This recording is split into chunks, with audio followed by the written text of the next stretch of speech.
Merci amis téléspectateurs de partout, vous qui aimez et suivez Absi TV, la chaîne du changement. Les changements, c'est déjà maintenant avec la meilleure des chaînes actuellement ici en République démocratique du Congo. Et vous savez que quand nous sommes là, c'est pour parler de la RDC et locaux Yamakasi. Nous sommes sur ce plateau spécial parce que la politique, c'est vraiment les mets ou la nourriture actuellement de tout le Congolais. Tout le monde veut se concentrer dans la politique, parler de la politique et comprendre ce que la politique veut. Et c'est pour cela que ce soir, sur ce plateau, nous allons devoir parler sur la situation qui prévaut ici en République démocratique du Congo. Je vous tiens vraiment à l'œil pour que vous puissiez nous suivre du début à la fin, comprendre un peu ce que nous aurons à dire sur ce plateau spécial ici à Absi TV. Merci à la grande équipe technique qui déjà est en place, le Jéva Lorience et la meilleure caméra woman de la planète, et aussi mon frère Henri qui sont là pour nous donner ces belles images que vous êtes de suivre chez vous à la maison sous la supervision d'été Nikis. Et nous sommes là parce que nous allons parler politique. Et sur ce plateau, je reçois l'homme que vous connaissez, qui n'est plus à présenter ici dans les plateaux politiques de notre pays. Il s'agit bel et bien de celui qu'on appelle Georges Milumbu. Il est professeur d'université, doctorant en économie de l'éducation et expert en l'éducation. C'est avec lui que nous allons nous entretenir pendant ces laps de temps pour que vous puissiez comprendre ce qui se passe ici en République démocratique du Congo. Mon invité est là. Bienvenue sur ce plateau plateau spécial, M. Georges Milumbu. Merci beaucoup pour l'invitation. C'est un honneur pour moi. Okay. Surtout lorsque je dois être en face de vous. Et puis, merci beaucoup à ceux qui vont nous accorder, qui vont passer de leur temps pour nous suivre. C'était là le mot d'introduction de notre invité de la soirée. Il n'est plus à présenter. Lui, vous savez, il a des adages qu'il a mis en place qui aujourd'hui commencent à faire feu, faire tabac un peu dans le milieu politique. Donc, vous connaissez et que c'est quelqu'un vraiment petit de talent. Il est intellectuel, est parmi les meilleurs politiciens que nous avons dans notre pays. Il fait partie, Georges Milumbu.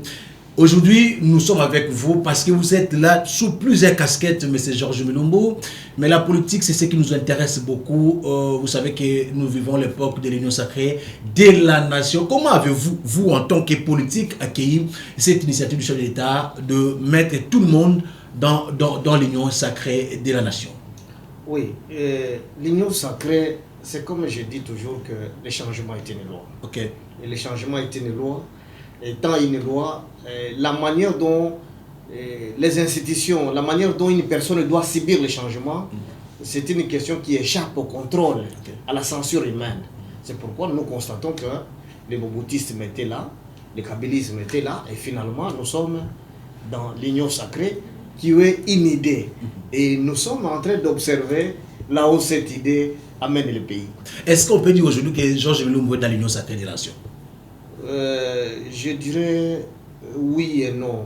Que signifie union sacrée? Union sacrée, on dit c'est une idée. Ce n'est pas un parti politique, moi encore une plateforme. N'étant pas une plateforme, ça dit que je suis dans ma plateforme. N'étant pas un parti politique, je suis dans ma parti politique. Comme je suis congolais, donc nous sommes dans cette idée. Si l'idée est celle d'apporter les changements, surtout l'idée d'une autre RDC. Okay. Si c'est ça l'idée, et comme les choses ne sont pas encore bien définies, nous espérons que cette autre RDC-là, peut-être, c'est ça, ça se trouve dans l'idée-là de l'Union sacrée. Mais quand je parle de vos phrases-là, vraiment magiques, il y a une autre RDC encore possible, et le changement est une loi, est-ce que vous vous êtes dit que ça s'est concrétisé par rapport à ce qui s'est passé, du changement qui s'était opéré au niveau, par exemple, du Parlement, avec la majorité qui a basculé du côté du président de la République? Non, je dois être sincère devant l'histoire pour dire que jusque-là, nous sommes dans une situation de deux chambres. Une chambre des valeurs et une chambre d'antivaleurs. Alors nous avons quitté la chambre des valeurs, nous sommes en train de nager tous dans une chambre d'antivaleurs. Alors nous devons faire un effort pour que d'ici 2003, qu'on sorte dans la chambre d'antivaleurs. Comment le faire? Comment sortir de cette chambre d'antivaleurs? Par de bonnes élections. C'est la moindre des choses. Avec les réformes qu'on est en train de parler ça et là, est-ce que vous avez eu aussi à émettre vos idées par rapport à ces réformes électorales pour que nous puissions avoir de belles élections en 2023? Oui, lors des consultations, nous avions déposé nos propositions. Et là, à travers nos députés, nos propositions sont déjà là dans les mallettes. Nous espérons que ils vont les prendre en compte. Ce qui est vrai, le Congo a pu organiser les meilleures élections du monde. Okay. Seulement, les élections nous ont produit des mauvais résultats du monde. Okay. Vous voyez les contrastes. Tout le monde sait qu'en votant par la machine, sa voix a été comptabilisée. Exactement, oui. Mais on n'a pas pris en compte les voix des gens comptabilisées pour publier. C'est un problème de système. C'est ce que je dis toujours, que nous avons un problème de capital humain au Congo. Nous avons un problème d'hommes. Le Congo est très riche en minerais. Okay. Est-ce que les Congolais sont aussi riches comme nous sommes nombreux? Rien. C'est la pauvreté qui fait notre mode de vie. C'est parce qu'il y a un problème d'hommes. Donc vous comprenez que les élections, c'est l'étape opérationnelle. Comme je dis, nous avons organisé les meilleures élections du monde. Okay. Mais nous avons eu les mauvais résultats du monde parce qu'il y a eu manipulation des résultats. C'est ça le problème. Et nous pensons que pour ceux qui font l'éveil patriotique, la moindre des choses, c'est veiller à ce que la population soit à l'alerte les jours des élections. Okay. Que ces 3 personnes, imaginez un centre qui doit recevoir 150 personnes, mais 3 personnes quittent les bureaux de vote sans vous laisser les résultats. Vous voyez à quel niveau de naïveté nous Congolais nous sommes. Est-ce que là c'est la faute à ceux qui veulent tricher? Nous sommes complices de cette tricherie. Exactement, oui. Vous voyez que les élections ont été bonnes, mais c'est nous-mêmes, nous sommes naïfs. Nous avons accepté qu'on ne publie pas les résultats par bureau. 150, nous votons dans un bureau, mais on ne publie pas et nous rentrons, nous asseyons calmement. On attend les résultats. Et on dit non, c'est Kabila, oh, c'est Félix, oh, c'est Martin Fayulu, oh, c'est qui c'est. Vous voyez comment est-ce que nous sommes naïfs comme ça? Okay. Mais quelle serait la position que les peuples pouvaient prendre par rapport à ces élections-là? Est-ce qu'ils pouvaient, le peuple lui-même pouvait aussi être partie prenante dans ces élections pour que nous puissions avoir des bons résultats? Le peuple doit être exigeant. De la même manière que vous devez refuser qu'on vous arrache vos lunettes, qu'on vous arrache votre femme, qu'on vous arrache votre enfant. C'est cette même responsabilité-là que chacun devait avoir lors des élections. Pour dire c'est mon vote, personne ne peut me l'arracher.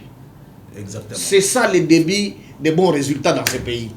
Et quand le chef d'État dit qu'il veut lui organiser des bonnes élections en 2023 pour qu'après ces élections, qu'il n'y ait pas des réclamations du genre on m'a volé mes voix, on m'a pris mes pourcentages de conso, est-ce que vous êtes d'avis que ça pourrait arriver en 2023 ces élections-là?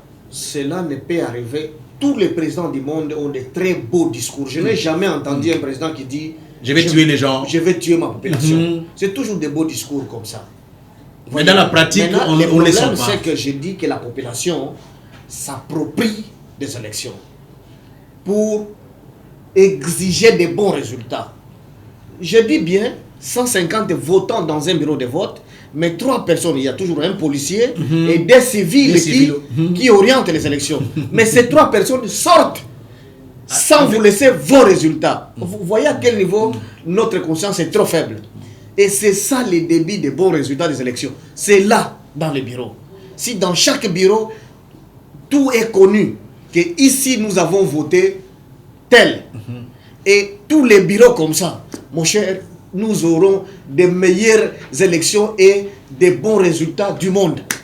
Et nous serons un modèle pour la démocratie. Nous devions avoir toujours des bonnes élections et nous les pensons déjà en 2023 parce que c'est déjà demain. Et vous qui continuez à dormir, sachez que 2023, ça ne tarde pas, les jours passent et nous allons lentement et sûrement vers 2023, l'année électorale. Donc on doit se préparer avec toutes les réformes qui se font ça et là, des propositions par-ci par-là, nous les attendons. Vous qui êtes de l'autre côté de la Mouka, de l'Union Sacrée Consort, commencez déjà à vous préparer car les trains déjà mis en marche pour que nous puissions avoir des élections et des bonnes en 2023. Vous êtes expert en éducation, M. Georges Mulumbu, le chef d'État avait lancé la gratuité de l'enseignement, aussitôt arrivé au pouvoir, mais nous avons vu une gratuité qui a vraiment pataugé, on en a parlé à maintes reprises avec vous sur plusieurs plateaux, et ça n'a pas marché, et à la dernière minute, on voit des gens, où il y a même un procès, des gens qui ont eu à bouffer, l'IGF sort un rapport où les gens y a détourné 62 milliards de francs congolais, l'argent destiné à la gratuité de l'enseignement. Qu'avez-vous fait ou comment avez-vous accueilli ces rapports de l'IGF pour des gens qui avaient détourné 62 milliards de francs congolais destinés à la gratuité de l'enseignement en tant qu'expert. Oui, ce qui est vrai, on n'a jamais détourné l'argent destiné à la gratuité. Ah bon? On a détourné l'argent du fonctionnement. Et cet argent-là s'est détourné dans tous les ministères, dans tous les cabinets. Vous savez, dans tous les secteurs de la vie. Dans toutes les institutions, on détourne. Vous voyez, prenons les élections qui ont eu lieu ici, à l'Assemblée nationale. Oui. On met une ligne budgétaire de 500 000 $ du vote. Est-ce que vous comprenez ce que ça veut dire? Okay. Une rame de papier, c'est 500 feuilles, non? 500 feuilles, chaque député paye écrit. Oui, est-ce qu'il faut cette ligne 500 000 $? Vous voyez, lorsqu'il y a dépassement à la primature, lorsqu'il y a dépassement à la présidence, c'est une forme de détournement. Surtout que nous avons appris ici les détournements intellectuels. C'est une forme de détournement. Nous qui travaillons dans les unions internationales, les dépassements doivent être justifiés. Exactement. Mais lorsqu'on fait des dépassements ici, ça fait maintenant une mode, ça fait de la publicité maintenant pour... Et personne n'en parle. Et personne n'en parle, on trouve que c'est tout à fait normal. C'est-à-dire que lorsqu'on fait les dépassements, c'est-à-dire on prive le fonctionnement d'une école, on prive les médicaments qui devaient aller dans un centre de santé à Ingende. Je ne sais pas si vous comprenez. Okay. On prive quelques kilomètres de terres bâties conférées. Je ne sais pas si vous comprenez. C'est ça que cela veut dire dépassement budgétaire. Et donc, si il faut des procès, on en aura dans tous les secteurs de la vie. On va arrêter tout le monde. Les secrétaires généraux de tous les ministères qui reçoivent les frais de fonctionnement, les 400 000 $ qu'ils recevaient par trimestre. Si vous allez dans ce ministère, il manque du papier et du stylo. Cet argent-là va où? Tout ce temps ici. Donc l'IGF, encore du travail. L'IGF, jusque-là, fait des actions propagandistes. Comment ça? C'est pourquoi moi je suis en train de dire que l'IGF fasse des audits pédagogiques. Vous voyez, avec ce gouvernement, les gens veulent sentir les changements. Les changements, ce n'est pas dans les actions qui, disons du populisme. Il faut des actions qui lancent des bonnes bases pour une autre RDC. Là où les gens ne détournent pas. Là où... Vous voyez cette autre RDC là que moi je rêve. Lorsqu'on donne 400 000 $ à un secrétaire général, par exemple, de l'enseignement primaire, secondaire et professionnel, s'il n'a pas acheté du papier, que cet argent retourne pour servir d'autres Congolais. Je ne sais pas si vous comprenez. C'est possible dans notre pays comme ça, que l'argent revienne. En principe, c'est ce que serait le défi du président actuel. Vous voyez, actuellement... Mais il ne fera pas seul, mais avec tout le monde, là. Oui, c'est ça son malheur. Vous voyez comme Kabila a manqué les meilleurs collaborateurs. Lui aussi en manque. Les bons collaborateurs n'attendaient pas seulement son cabinet, parce que les gens vont dire, oh, il parle de son cabinet. Lorsque vous êtes un percepteur dans une commune, même vous êtes un vendeur de beignets en cours de route, au lieu de mettre la bonne farine, vous mettez la mauvaise farine. Les gens qui sont malades, vous voyez que c'est un problème du gouvernement, non? Exactement. Vous voyez comment est-ce que vous êtes un mauvais collaborateur à votre niveau. Vous êtes bourgmestre, vous êtes, je ne sais pas moi, dans quel secteur, vous êtes journaliste. Il y a des journalistes qui se plaisent de dire des mensonges. Vous voyez par exemple, si vous avez dit, toute la presse a dit que Bakonga, on l'a attrapé avec 22 millions de dollars. C'est-à-dire que vous montrez au monde entier que nous n'avons pas de services de renseignement, nous n'avons pas de services de migration qui fonctionnent. Mais une information qui n'a pas été confirmée au niveau de Brazzaville jusqu'au jour d'aujourd'hui. Voyez, et la presse en a fait écho ici. Vous voyez comment est-ce que vous aussi, presse, vous êtes de mauvais collaborateurs des chefs de l'État. Une certaine presse, là, il faut qu'on soit quand même... Donc, le défi du capital humain est partout.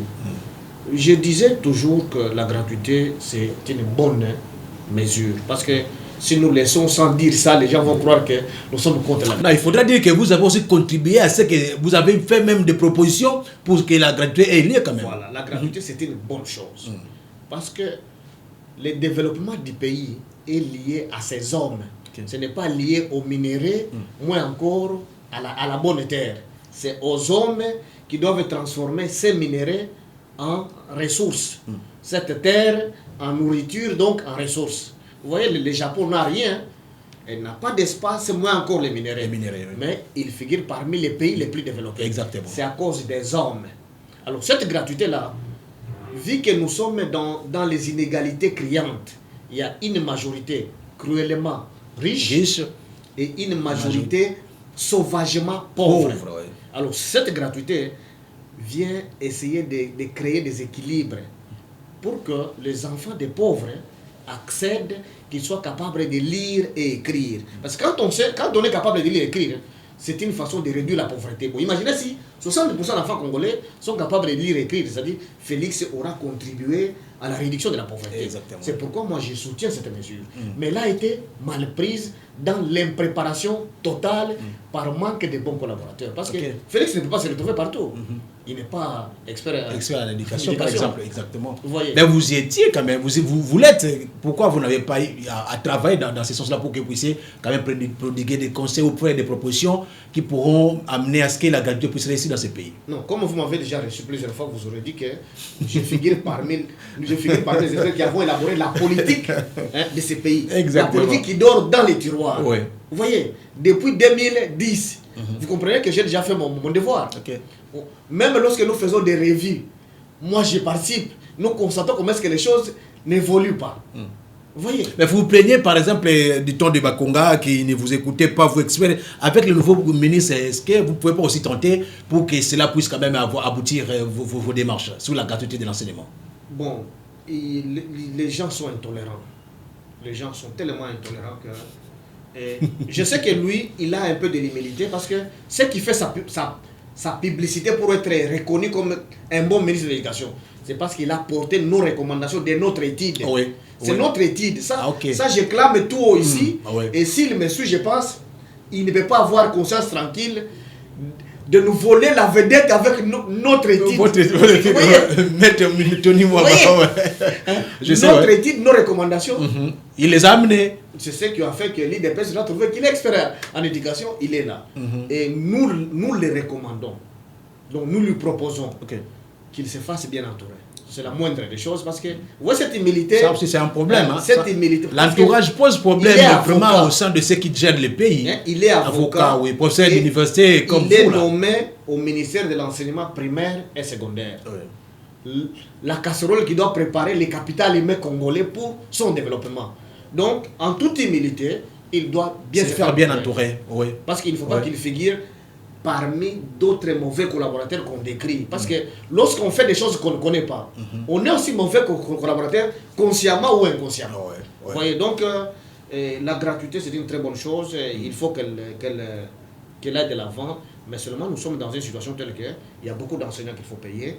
Il y a besoin de nouvelles salles de classe. Il y a un problème de la qualité du processus d'enseignement-apprentissage. Parce que jusqu'à là, on n'en parlait pas. On dit les enfants rentrent, oui, mais est-ce qu'ils apprennent? Il faudra faire des formations, des recyclages pour les enseignants. D'abord, payer ce qui existe, former, parce que tous n'ont pas été préparés à encadrer 80 enfants, 150. Vous voyez, c'est une autre méthodologie et on n'en parle même pas. Les enseignants vont passer le temps des enfants dans la salle de classe pourvu qu'il soit 12 heures pour libérer les enfants. Et 5 ans après, 10 ans après, nous aurons quelle sera la qualité quel type de Congolais. Parce que les Congolais qu'on décrit aujourd'hui, c'est celui-là qu'on prépare dans les salles de classe, malheureusement. En tout cas, vous suivez de près cette émission. Je pense que Maître Tony Mwaba, aujourd'hui vous êtes à la tête de l'EPST. Vous devrez vous faire vraiment bien entourer.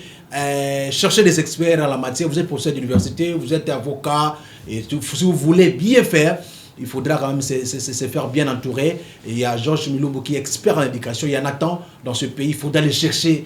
Ne cherchez pas des pires petits. Ne cherchez pas des gens qui vous acclament à tout moment, les mettre dans vos cabinets pour que vous puissiez travailler et ne pas donner des résultats. Parce que vous êtes un gouvernement de warriors, de guerriers. Nous attendons les résultats. Donc, il faudra faire mieux les choses pour que la qualité, que l'enseignement, nous ayons demain une bonne qualité des enfants qui ont connu cette gratuité de l'enseignement prônée par le chef de l'État. C'est ce que nous sommes en train de parler aujourd'hui avec mon invité sur ce plateau. Nous continuons notre bonhomme de chemin avec lui parce qu'avec lui, il y a toujours de la matière. Mais j'ai comme l'impression que votre discours là a du mal à passer avec, dans le milieu politique aujourd'hui, quand vous décriez toujours des antivaleurs au sein de la politique, vous décriez que les choses ne semblent pas marcher, il y a un problème de capital humain. Certains politiques n'aiment pas écouter ce genre de discours. Vous ne voyez pas que vous aurez du mal à émerger dans la scène politique actuelle dans notre pays?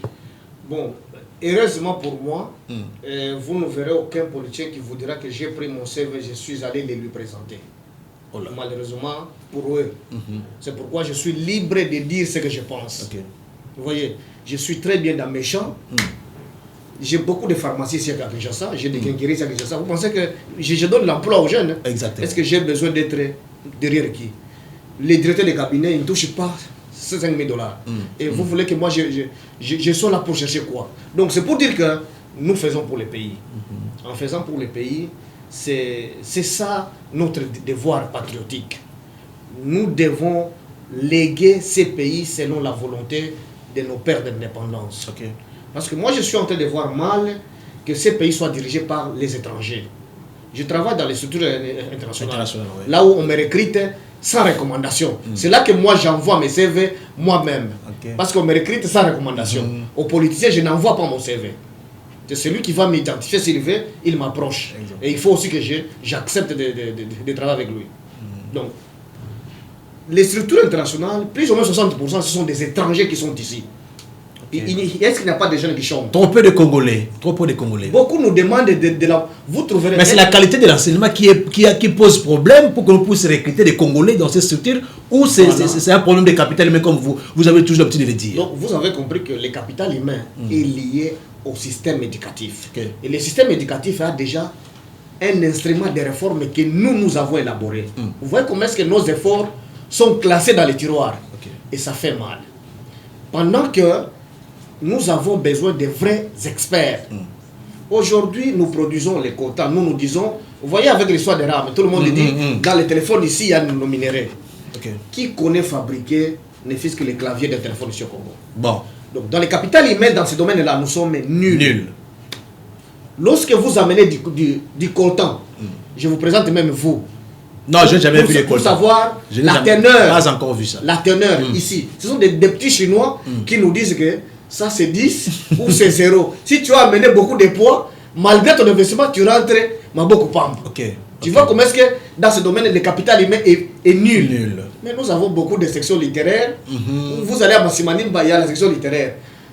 Pour quel débouché? Vous voyez comment est-ce que nous sommes complices? Est-ce que c'est les Belges qui nous tient encore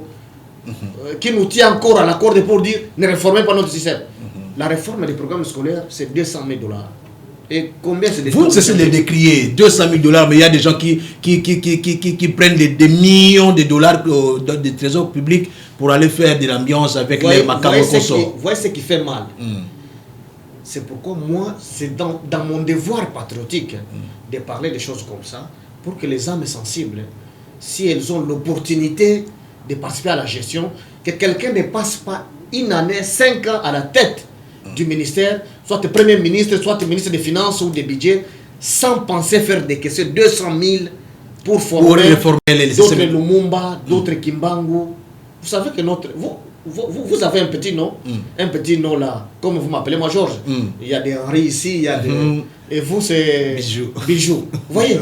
Or, c'est parce que à l'école secondaire, les programmes d'histoire, 75% d'histoire, c'est l'histoire étrangère. Européenne surtout. C'est pourquoi nous avons toujours les prénoms étrangers. Okay. Imaginez si pendant cette période, on nous apprenait les Kimbangu, les Lumumba, les Rwandais, Kabila et consorts. Vous pensez qu'on porterait des prénoms étrangers? Parce que c'est la période sensible pour développer les personnalités des jeunes. Okay. Les présidents de la République n'auraient pas besoin des étrangers comme militaires à l'Est. Parce qu'ils auraient déjà des jeunes bien révoltés par notre histoire. Aussi. Vous voyez les rôles de l'éducation. Et l'Occident est en train de trépatuer ça pour avoir des Congolais absents, indifférents à leur pays, qui rêvent toujours. Si on vous nomme aujourd'hui ministre comme Mouya, demain votre femme est à l'étranger. À l'étranger. Mes enfants vont étudier en Europe, aux États-Unis, par-ci par-là. Pendant que moi je pense, ministre, je construis chez moi dans mon village comme je l'ai déjà fait. Et s'il y a un pont qui se casse, je vais chercher comment améliorer réhabiliter ces aussi. Mais lorsque ma famille est en Europe, vous n'avez rien à faire, ça ne vous concerne même pas. Aller à Kabeakamwanga, aller à Rutshuru, aller la situation qui prévaut là-bas. Aller à Ingende, tous les leaders ici, qu'est-ce qu'il y a chez eux? Vous n'avez rien chez Europe, nous allons régulièrement. Chaque jour, vous avez des appartements, vous embellissez ces appartements aux États-Unis, en Europe et partout, mais chez vous, dans votre village natal, rien n'est fait. Ce n'est pas de leur faute, c'est notre système éducatif. Okay. C'est à ça que nous sommes préparés, des mercenaires de l'Occident. Nous sommes nous sommes comme des imprimantes. Nous reproduisons ce qui a été déjà fait. Et c'est à ça que moi je m'attaque. J'ai déjà proposé la réforme depuis 2010. Oui. Et personne n'y pense. Et Kabila en a souffert comme ça, il est parti. Maintenant, c'est ce qui arrive. Et il peut partir comme ça aussi, en laissant les programmes obsolètes comme ça. Je lance quand même un appel au nouveau Premier ministre Sama Lukonde Michel et au ministre de l'EPST, M. Tony Mwaba. La réforme du système éducationnel de notre pays ne coûte que $200,000. Si on peut réformer ce système éducationnel pour que nous puissions donner un enseignement de qualité à nos enfants. Parce que ces enfants que nous formons aujourd'hui, c'est eux qui seront les Congos de demain. Et s'ils ne sont pas bien formés aujourd'hui, quel sera le Congo 10 ans, 15 ans plus tard? Donc, vous devriez penser à ça, chers membres du gouvernement, vous qui gérez les institutions, vraiment pensez à ça. Merci. Nous continuons toujours notre bonhomme de chemin avec la grande équipe technique qui me tient toujours compagnie et mon invité, M. Georges Milumbu. Mais apparemment, nous parlons de l'enseignement et conso, mais je vous vois parfois aussi, vous en avez parlé, vous avez fait mention, parfois aussi dans l'agriculture, dans les champs et conso. Vous allez faire encore quoi? Vous gagnez bien votre vie en étant dans les institutions internationales. Vous avez évoqué ici, vous avez des pharmacies, vous avez vos quincailleries, vous avez tout. Mais les champs, ça vous dit quoi? De rester toujours faire les champs, vous avez des hectares ici dans le pays. En tant que politique, ça vous donne quoi? Ça vous dit quoi? C'est ça la fierté d'être Congolais. Vous voyez, lorsque les gens disent « je suis Congolais », ce n'est pas important dans la carte d'électeur seulement, ou en Nigérian l'autre des Rwandais. Okay. Vous êtes nul lorsque vous trouvez seulement la nationalité étrangère, lorsque vous ne faites rien. Ma congolité, c'est ça. Okay. Lorsque je descends en Bujimaï, par exemple, il y a une malnutrition terrible. Même ici à Kinshasa, vous fréquentez certains quartiers, c'est terrible. Oh, vous n'avez même pas le temps de... Nous pensons que c'est seulement la fonction publique qui doit donner l'emploi. Okay. Moi, je trouve que les champs, c'est un business. Vous voyez, c'est un business. Lorsque je dois produire 20 000 ananas par hectare, okay, c'est $20 000. Est-ce que vous savez ça? Par hectare, 20 000 ananas, c'est $20 000. Okay. Ici à Kinshasa, et on ne paye même pas les taxes. Et l'État ne connaît même pas les taxes de là. Pendant que les Kinois rêvent toujours aller en Europe, aller aux États-Unis sans argent, ils peuvent faire des champs. Lorsque j'ai dit souvent que le défi du président actuel devait être la gouvernance. Okay. Il y a des taxes qui échappent à l'État gratuitement. Et ce sont des individus qui s'enrichissent gratuitement dans ces pays. Nous construisons ici. Combien payent les taxes? Okay. Des immeubles sont en train de sortir un peu Lorsque quelqu'un doit construire un immeuble d'autant de millions, okay, est-ce que payer 1 000, 2 000, 5 000 $ de taxes, c'est un problème celui-là? Mais on ne paye pas. Vous voyez, lorsque nous faisons des champs comme ça, je sais que pour ceux qui font les champs manuellement, c'est trop difficile. Okay. Mais lorsque vous en faites un projet, dans la chaîne des valeurs, nous payons les taxes parce que lorsque nous revendons les ananas ici, okay, il y a certains individus qui passent pour récolter qui les mettent d'ailleurs dans leur poche. L'État n'en profite même pas. L'État n'en profite pas. Ça manque à gagner. Et donc, l'agriculture, c'était une passion pour moi. Okay. Et ça devait être une passion. Vous voyez, de la même manière que nous construisons nos maisons ici à Kinshasa. Est-ce qu'il y a un seul président qui a déjà donné $1 $? Non. Depuis que vous êtes né. Non. Pourquoi alors attendre que l'agriculture soit financée par l'État? Et surtout que nous avons des terres, une terre vraiment fertile. Oui. Lorsque je vais dans d'autres pays et vous n'avez pas l'opportunité d'avoir seulement, même les terrains ici de 50 mètres carrés, c'est pas facile. Et ici, vous pouvez facilement avoir 100 hectares, 200 hectares, et les gens ne pensent même pas ça, et nous mourrons de faim. Et nous attendons l'aide de l'extérieur, de l'Union européenne, de la Belgique et consorts. Et lorsque, disons, un Européen arrive, on met des C'est une honte pour nous. Est-ce qu'on a déjà mis des panneaux en Belgique ou en France lors de l'arrivée de notre président, notre président élu? On n'a jamais mis ça. Mais quand il arrive ici, il y a des panneaux partout. Un type vient ici, on met des panneaux partout. Vous voyez notre complexe africain, très complexé.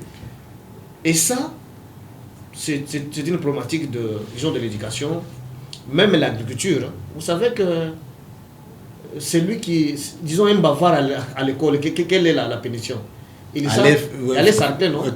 Et c'est toute une éducation pour nous enlever les goûts de l'agriculture. Mais aujourd'hui, quand vous parlez, vous êtes bavard, il faudra amener 1000 francs, 2000 francs. Donc la culture a changé. C'est la culture de la corruption. Exactement. Vous voyez d'où est-ce qu'on apprend la corruption?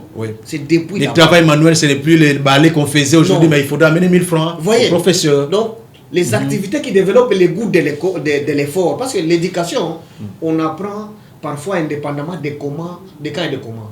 Une fille qui habite dans le quartier, elle entre au couvent aujourd'hui. Après une semaine et mois, elle devient toute gentille là. Est-ce qu'on fouette les gens là-bas? Jamais. C'est ça. Tout ce qu'on fait à l'école, travail manuel, punition, ça forge. Moi, j'ai étudié dans cette école-là où j'ai travaillé pour les enseignants dans leur champ. C'est pourquoi faire aussi un champ comme je l'ai fait, ça ne pose aucun problème. Je suis vraiment fier et à l'aise. Et surtout lorsque nous prenons de vivre pour les autres. Lorsque les gens meurent de faim et que je peux faire quelque chose pour les autres, je ne peux que faire, parce que c'est ça aussi mon devoir patriotique. Je fais les champs et j'amène à moindre prix, à moindre coût à mes compatriotes. Pour aider aussi la population congolaise. Mais vous, politiques, vous ne voulez que construire des hôtels. Vous avez des hôtels dans toutes les 24 communes de Kinshasa. Vous êtes politique. Quelle est la part de la population à ces hôtels-là? Qu'il y ait des terrasses, des débits de boissons. Vous êtes politique. Non. Emboîtez les pas. Les bonnes idées, on copie. Vous avez de l'argent. Il y a des hectares un peu partout. Faites les champs. Nourrissez la population congolaise. On va quand même retenir quelque chose de vous. Mais vous voulez que des ambiances, allez acheter des jeeps de 200 000 $. Vous venez là. Donc c'est compliqué. C'est ce qui tue les Congolais. Et quand on est élevé, ministre, consort, vous commencez à rêver. La Jeep là que je voyais dans ces films, comment je vais en avoir? Tu envoies déjà partout pour que tu puisses avoir la Jeep. Mais les champs, nous avons une terre fertile ici au Congo. Il y a moins de gens qui pensent aux champs. Vous avez suivi M. Georges Mulumbu qui a dit il a presque tout, il n'a même pas l'état d'aller déposer ses CV partout, mais il fait les champs. C'est un politique. Vous n'êtes pas plus que lui. Ça, il faut qu'on se le dise. Vous n'êtes pas plus que lui. Du point de vue caboche, du point de vue intellectuel, vous n'êtes pas plus que lui. Mais qu'est-ce que vous attendez? Donc je pense que c'est une interpellation que nous faisons à vous tous politiques, à vous tous Congolais, nous tous Congolais, même derrière la maison. Il y a de l'espace. Faites un peu de plate-bande pour les légumes. Vous mourrez de faim. Vous pouvez cultiver vos légumes, vos tomates, vos piments et consommer. Et puis les enfants auront toujours à manger. Ils n'auront pas faim. Mais qu'est-ce que vous attendez? Toujours la fonction publique. Nous n'en sommes pas là, c'est juste une interpellation que nous faisons à vous tous Congolais qui nous suivez, parce que vous savez que Absi TV, c'est la chaîne du changement. On doit changer la mentalité de vivre des Congolais. Mais je pense que l'agriculture, quand même, M. Georges, ça vous donne aussi, quand vous parlez de 20 000 ananas qui donnent 20 000 $. Mais c'est beaucoup.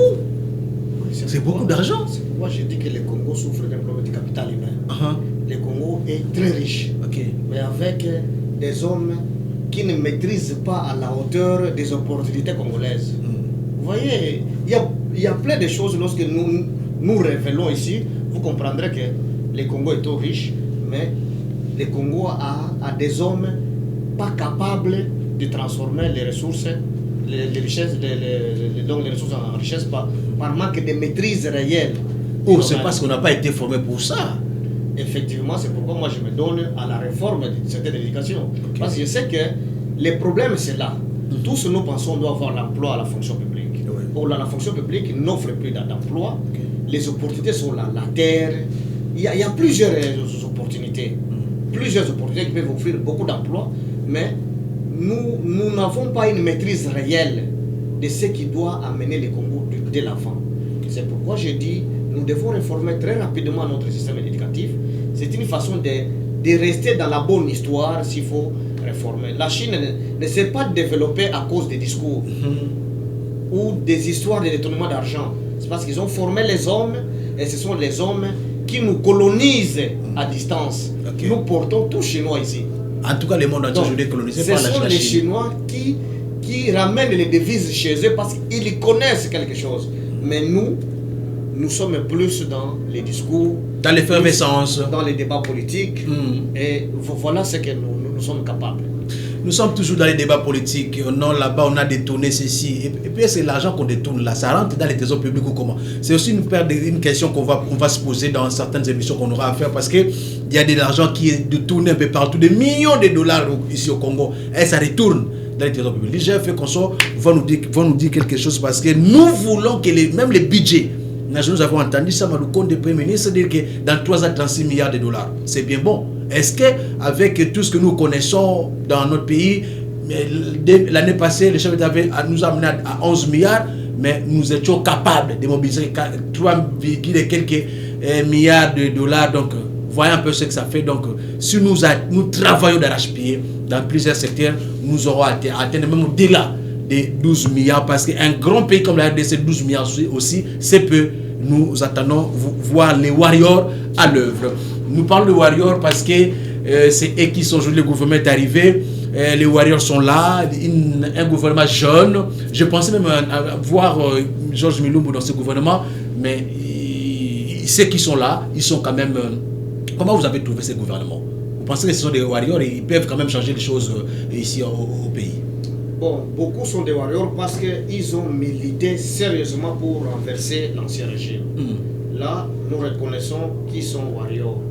Mais en termes d'autres opportunités, nous disons, c'est pourquoi nous disons, comme le Premier ministre fait aussi des promesses de réaliser 36 milliards en 3 ans, nous disons que c'est possible. Okay. Mais pour que ce soit possible, il faut qu'il fasse travailler ses ministres. Parce qu'il commence déjà avec les audiences. Hein. Okay. Si vous allez rencontrer le ministre ici, c'est plein pour recevoir.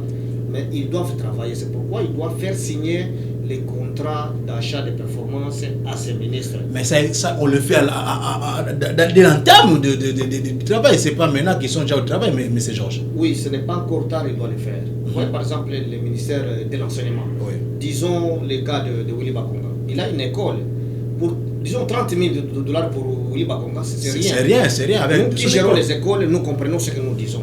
Lorsqu'un élève paye 900 dollars par an, l'État perçoit combien sur ces 900 dollars? Zéro.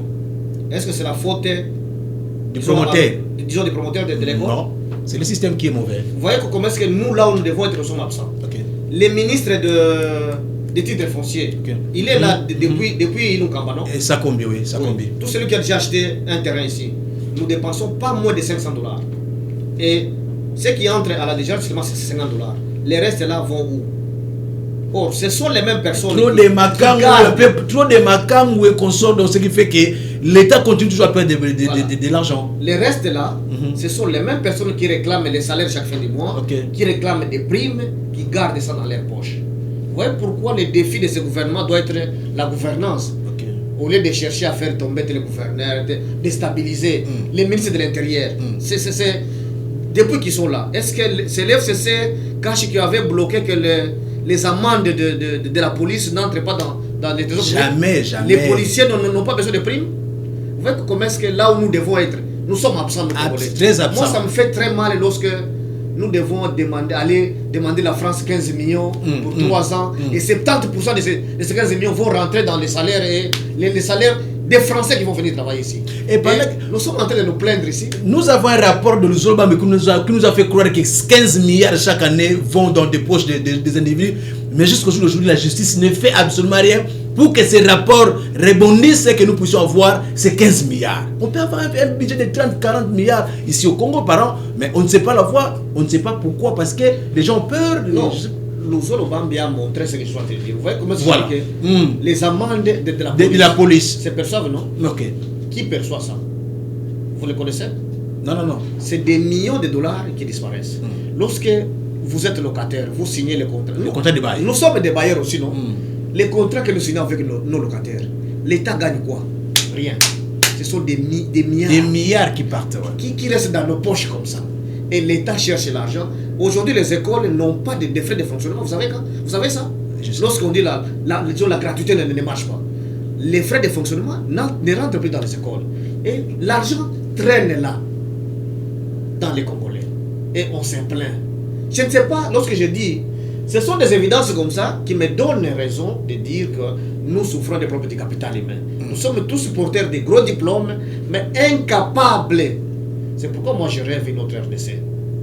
Et une autre RDC, c'est avoir des gens qui aiment l'agriculture, où 60% des enfants congolais sont capables de lire et écrire, là où les recettes du Congo sont tracées.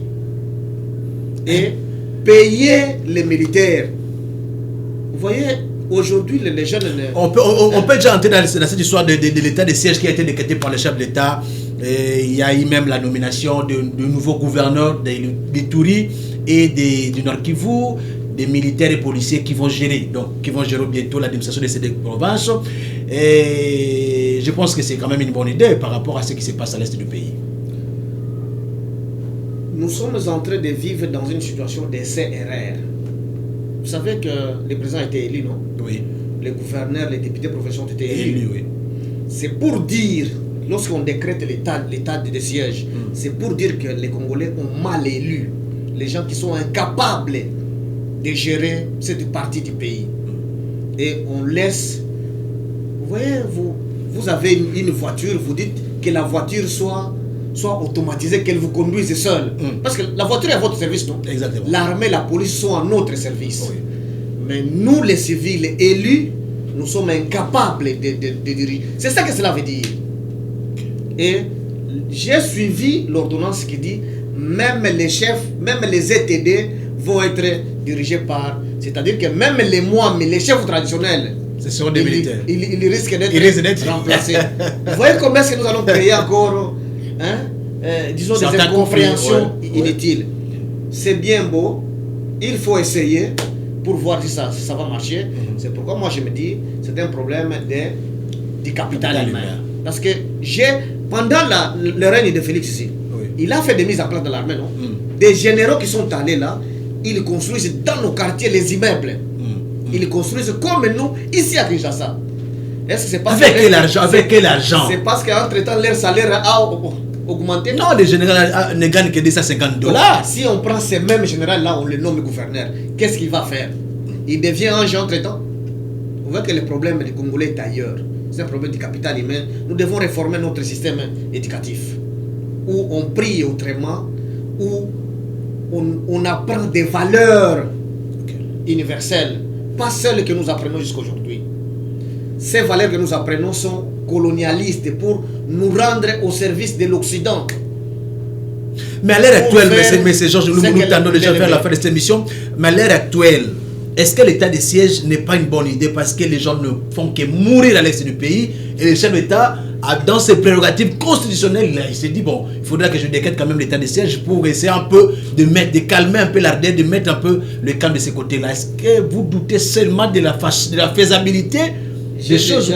J'ai déjà affirmé ici, parce que il ne faut pas que les gens qui me suivent me prennent le mot pour dire que j'ai dit nous sommes dans essai-erreur. Nous essayons si ça va marcher. Si ça marche, tant mieux. Mais je sais que l'armée, pour qu'elle puisse gagner cette situation, moi je dis le président de la République doit miser, avec son gouvernement ici, doit miser sur la gouvernance. Qu'on ait beaucoup de ressources dans les trésors publics, on va payer très bien l'armée, et beaucoup de jeunes, nous sommes à 80 millions de Congolais. Il n'y a pas un pays de l'Afrique centrale qui aura des militaires, donc la ressource humaine comme nous. Donc il suffit qu'on paye bien, qu'on traite bien la fonction militaire et policière, beaucoup de jeunes vont aller. Ils vont se tenir comme ça à main, et un étranger ne va pas traverser dans les frontières des petits pays là. Vous voyez ce que nous devons faire. Mais lorsqu'on gère mal les peu, et on prive, vous voyez, prenons dans l'armée même, les fonds de déménage, on a fait le système de sous-traitants. Qui sous-traite? Même dans l'armée. Qui sous-traite ces marchés-là? Le sac de farine qui coûte 34 000. Tu sais, les fournisseurs fournissent à combien à l'armée? Ça, la maison civile doit connaître ces choses, non? Exactement. Est-ce qu'il faut que moi j'en parle ici?